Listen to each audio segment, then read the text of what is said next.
좋은 날입니다. 성령님께서 오늘도 여러분의 심령 가운데 큰 은혜와 평강으로 함께해 주시기를 주님의 이름으로 축복합니다. 오늘은 요한복음 18장 12절부터 27절까지의 말씀을 통해서 사람들이 주님을 배반하는 이유가 무엇인지에 대해서 한번 살펴보려고 합니다. 사실 오늘 본문은 예수님께서 겟세마네 동산에서 붙잡혔다가 안나스라는 대제사장에게 잡혀갔다가 다시 그 당시에 실제적인 현직 대제사장이었던 가야바에게 넘겨지고, 그리고 나중에는 빌라도 법정에까지 서게 되는 그 이야기입니다. 오늘은 안나스와 가야바 대제사장 앞에 선 예수님에 대한 이야기, 그뿐만 아니라 베드로가 결국 3번 예수님을 모른다고 부인하게 되어지고 달기 울무로 말미암아 예수님의 예언이 성취되어진 그 이야기를 기록하고 있습니다. 그래서 오늘 본문을 읽으면서 주님께서 이 본문을 통해서 우리에게 주시고자 하는 메시지가 무엇인가 하는 것을 깊이 묵상해 보아도 약 이틀간을 전혀 여기에 관한 메시지를 찾아낼 수가 없었습니다. 그러던 중에 어젯밤 기도하는 중에 당시에 대제사장들의 제도에 대해서 한번 생각해 보게 되어졌고, 또 공관복음서에서는 이 부분을 기록하고 있지 않는데 안나스 대제사장에게 붙잡혀간 이야기가 기록된 걸 살펴보면서 몇 가지 주님이 주시는 교훈을 저는 나름대로 발견할 수 있었습니다. 사실 예수님께서 신문을 받으신 순서를 가만히 살펴보면은 겟세마네 동산에서 대제사장의 군병과 그리고 로마의 군병에 의해서 체포됐습니다.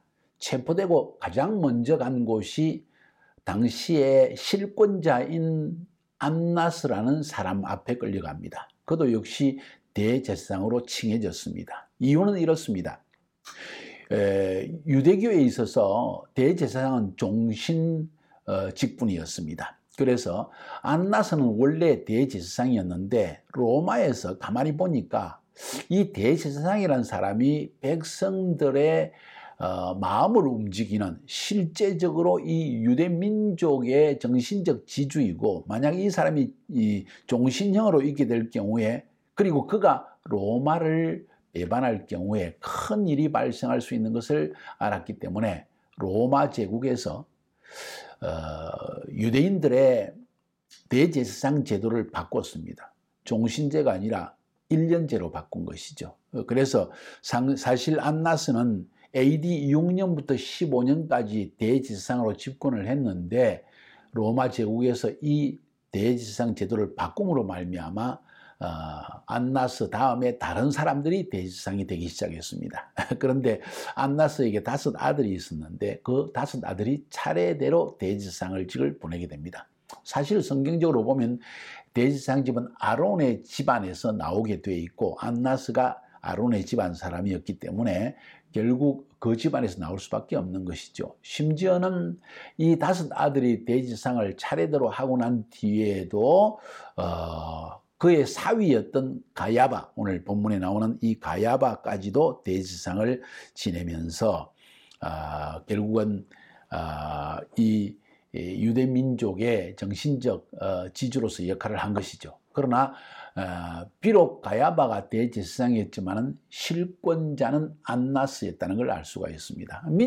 그 당시에 유대 민족들은 안나스도 대제사장이라고 불렀고 가야바도 대제사장으로 부른 것입니다. 그래서 공관복음서와 이 요한복음서에서 이렇게 안나스도 대제사장, 가야바도 대제사장, 대제사장이 2명인가 하는 의문이 생각날 수 있겠죠. 자, 중요한 것은 공관복음에서는 예수님께서 겟세마네 동산에서 붙잡히시고 가야바 대제사장의 집에 끌려간, 그리고 신문을 받은 이야기만 기록하고 있습니다. 그러나 요한복음은 좀 더 자세하게 설명하고 있고, 이 공관복음서, 마태, 마가, 누가복음서와 요한복음을 합해가지고 살펴보면 예수님이 신문 받으시고 끌려가신 장소는 이렇게 볼 수 있습니다. 먼저 겟세마네 동산에서 붙잡히시고 안나스 대제사장에게 끌려갔다가 안나스 대제사장이 가야바 현직 대제사장에게 넘겨주었고, 이 가야바는 다시 헤로드에게 예수님을 보냅니다. 그리고 헤로데께서 다시 가야바 대제사장에게 왔다가 결국 나중에는 빌라도 법정에 넘기게 되는, 이것이 예수님께서 신문을 받으신 그 순서라고 볼 수가 있습니다. 자, 오늘 본문을 읽으면서 본문을 살펴보면 안나스가 예수님을 신문하고 그리고 가야바에게 보내고 그리고 그 중간에 베드로가 3번 예수님을 모른다고 부인하는 이 이야기가 나옵니다. 여종의 이야기, 또 이런 이야기들을 본문을 읽어보면 잘 알 수가 있습니다. 자, 이 본문을 통해서 저는 읽으면서 사람들이 왜 주님을 배반하게 되는가 하는 이유에 대해서 한번 생각해 보게 되었습니다. 그 첫 번째 인물은 대제사장, 종교 지도자였고, 두 번째로는 베드로였습니다. 베드로도 예수님을 결국 부인하게 되어졌죠. 마지막까지 다 배반한 것은 아니지만 그는 두려워서 예수님을 부인하고 맙니다. 세 번째로 오늘 본문에 나와 있지 않지만 그 배후에 있었던 가룟 유다. 이 사람들이 예수님을 배반하고 혹은 예수님을 모른다고 부인한 이유가 무엇일까? 그것을 알게 되면 우리도 예수님을 부인하는 이유가 이런 것이라는 것을 생각해 볼 수가 있습니다. 이 본문을 기록한 사도 요한은 일부러 이 대제사장이 실패했다는 사실, 메시아를 오히려 메시아로서 받아들여야 되고 백성들에게 소개해야 될 대제사장과 종교 지도자들이 오히려 예수님을 배반하고 말고 그를 죽이고 말았던 그 실패의 이유가 뭔가, 사람들이 주님을 배반하는 이유가 뭔가, 그 중에서도 종교 지도자들이, 만약 오늘날 말로 한다면 교회의 지도자들이 혹은 신학교 교수들이 예수님을 부인할 수 있을까요? 그럴 수도 있다는 것을 생각해 볼 수 있습니다. 그 역사적 사건도 한번 살펴보려고 합니다. 대제사장, 종교 지도자들이 예수님을 부인했다. 오늘날도 어쩌면 목사들이 혹은 신학 교수들이 혹은 장로님들이 예수님을 부인할 수 있을까요? 배반할 수 있을까요? 있을 수 있다는 것을 오늘 본문은 우리에게 보여주고 있습니다. 사도 요한은 이 요한복음에 이 부분을 넣으면서 종교 지도자들, 메시아를 인정해야 될 그 당시에 유대교의 지도자들이 예수님을 오히려 배반했다는 사실을 드러내고 싶었던 것입니다. 그래서 실권자였던 안나스, 당시의 현직 대제사장이었던 가야바, 이 두 사람을 실패했다는 전형 인물로 보여주고 있습니다. 심지어는 그 가야바에 대해서 이야기할 때 그는 뭐라고 그랬습니까? 오늘 본문을 읽어볼까요? 14절에 가야바는 유대인들에게 한 사람이 백성을 위하여 죽는 것이 유익하다고 권고하던 자더라. 오히려 권했다는 거예요. 어디에서? 산헤드린 공회원에서. 오늘날 하면 국회에서 딱 서서 가야바가 국회의장의 자격으로서 한 사람이 백성을 위해서, 유대 민족을 위해 죽는 것이 유익하지 않겠느냐? 정치적인 발언을 한 것입니다. 왜 정치적인 발언인가? 예수를 메시아라고 하면 수많은 군중들이 따를 것이고 자기들이 생각하기에 몸에 몽지한, 그러니까 정말 배운 것이 없는 민족들이, 이 유대 민족 전체가 예수님을 메시아로 따르게 되면 결국 로마를 반역하게 되어지고 결국 로마 군대가 이 유대 땅을 쳐들어와서 초토화시킨다면 대제사장도 그리고 그 당시에 실권자들도 자기의 모든 실권, 경제적, 정치적, 사회적 이익을 다 잃어버리는 결과가 죽임까지 당할 수도 있다는 사실을 인식하였다는 것입니다. 가야바, 안나스, 그들은 실권을 가진 자들 혹은 기득권을 가지고 있는 자들이었습니다. 다른 말로 표현하면 어찌 보면 그 당시에 종교가 정치와 결탁했다는 것이지요. 어떤 면에서 종교와 정치는 완전히 분리되는 것이 필요합니다. 그렇다고 해서 종교를 가진 사람들, 예수 믿는 사람들, 교회 다니는 사람들, 혹은 법당에 다니는 불교 신자들, 정치에 참여하지 말라는 이야기가 아닙니다.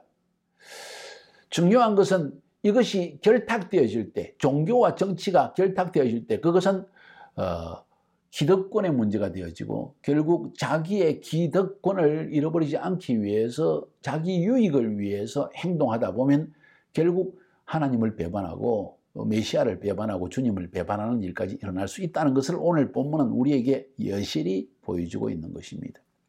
가야바와 안나스는 그들이 가지고 있는 대제사장이라는 직분과 그들이 누리고 있는 모든 기득권을 빼앗길 것 같은 그 두려움을 이렇게 표현한 것입니다. 그 사람 죽는 게 낫다.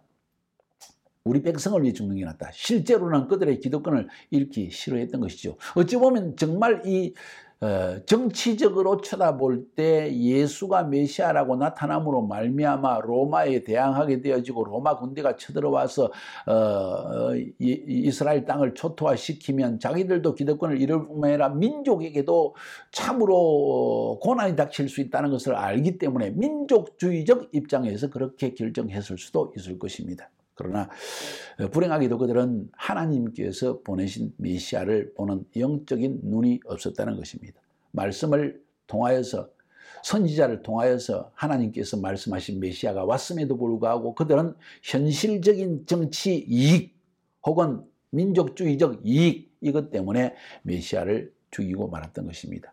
그리 따지면 그들이 종교 권력, 정치 권력을 가진 것, 부를 가진 것이 그들의 운명의 저주가 되어졌다는 걸 알 수가 있습니다. 종교와 정치가 결탁해서 일어난 엄청난 재앙적 사건이 뭔지 아십니까?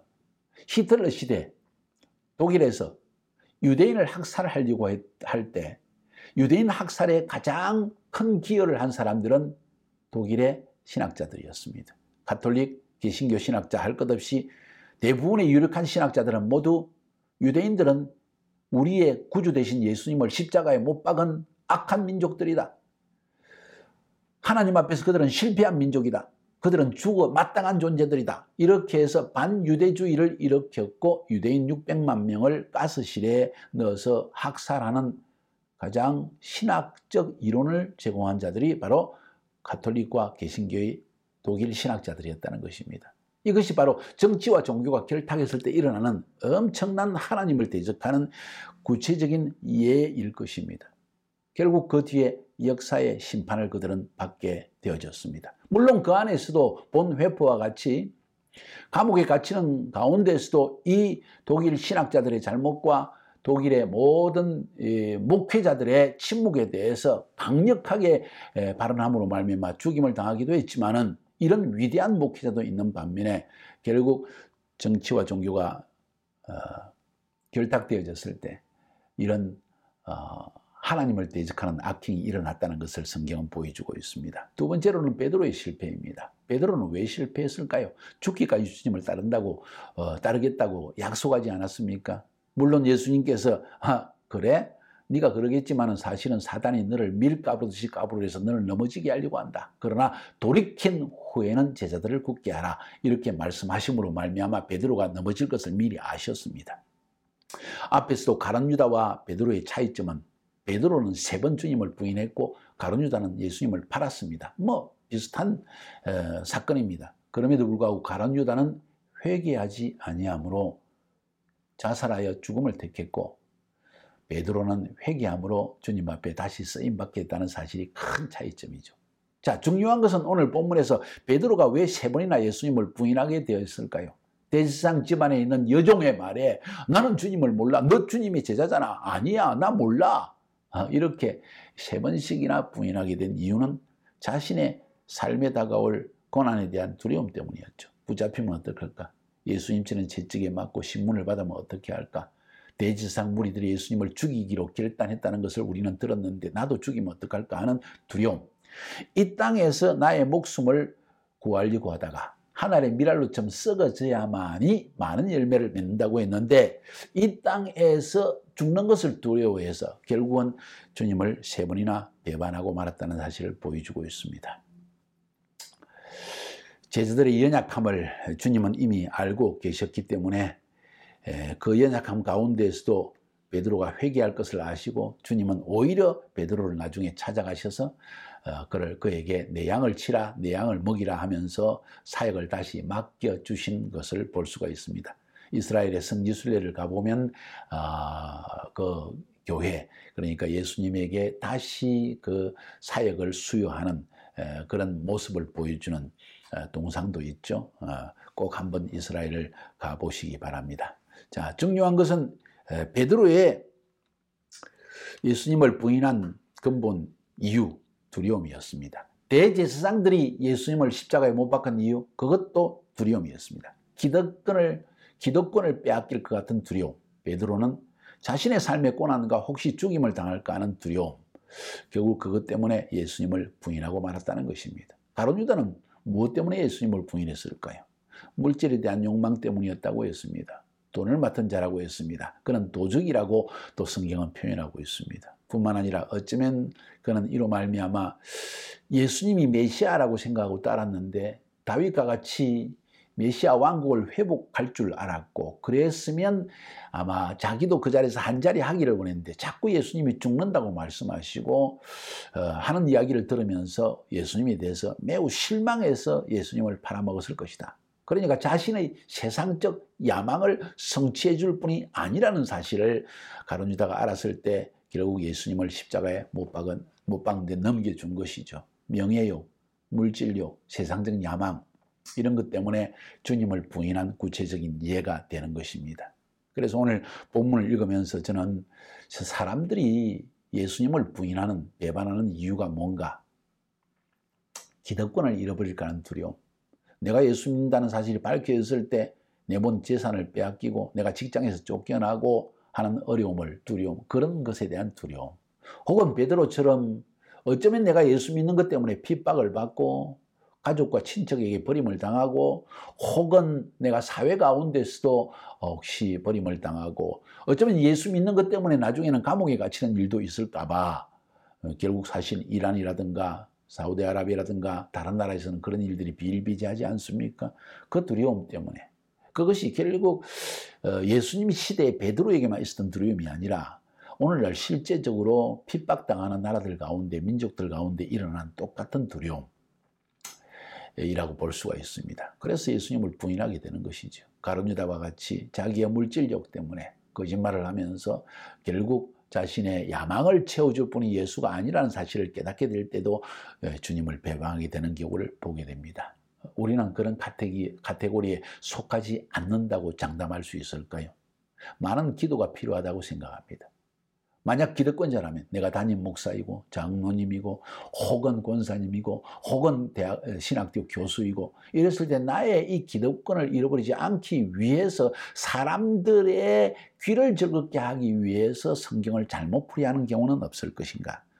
잘 생각해 봐야 되겠죠. 베드로처럼 혹은 가룟 유다처럼 대제사장처럼 주님을 배반하지 않고 우리의 순수한 신앙을, 성경 가운데 기록된 메시아에 대한 정확한 복음을 담대히 전가하는 여러분과 제가 되기를 주님의 이름으로 축복해 드립니다.